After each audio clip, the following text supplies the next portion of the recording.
Salam alaikum wa rahmatullah. Alors je fais cette vidéo parce que tout à l'heure, lors du prêche, on a mis la caméra, mais malheureusement elle a pas filmé. Bon allez, pour être franc, on a une nouvelle caméra, mais on n'arrive pas à l'utiliser comme il faut pour l'instant. Et il y avait un passage qui m'a semblé très intéressant, que je voulais partager avec vous. Alors faites pas attention à ce qu'il y a derrière, on est en plein travaux à la mosquée. Ce sont deux traditions prophétiques. La première, le prophète, que la paix soit sur lui, dit لِلصَّائِمِ عِنْدَ إِفْطَارِهِ دَعْوَةٌ مُسْتَجَابَةٌ. Le jeûneur, lors de la rupture du jeûne, il a, quoi donc, une invocation exaucée. Et il y a une autre tradition prophétique dans laquelle le prophète dit le jeûneur, lors de la rupture du jeûne, son invocation ne peut être refusée. Alors, ces moments juste avant la rupture du jeûne, ils sont très longs. Ce sont des minutes très longues parce qu'on est dans un état, de faim extrême. On a très faim, ce qui est normal.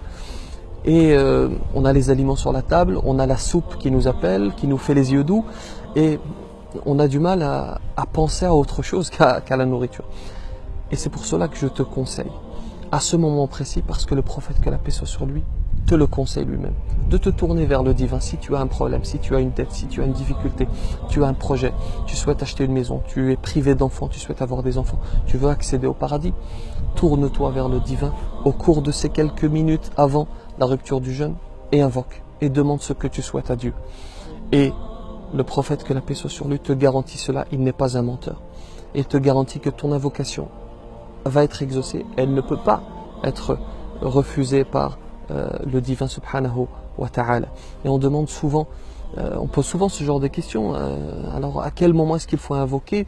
Il faut invoquer de manière générale, mais il y a des moments particuliers qui sont choisis par le divin. Profite de ce mois de Ramadan, tu ne vivras peut-être pas le prochain mois de Ramadan, et invoque le divin et demande ce que tu souhaites. J'ai dit tout à l'heure aux fidèles, je vous offre ces deux traditions prophétiques, offrez-les à votre tour à d'autres personnes, partagez cette information, et je vous dis de la même manière, diffusez cette information, partagez cette vidéo pour partager la récompense. Barakallahu fikum, salam alaikum wa rahmatullah.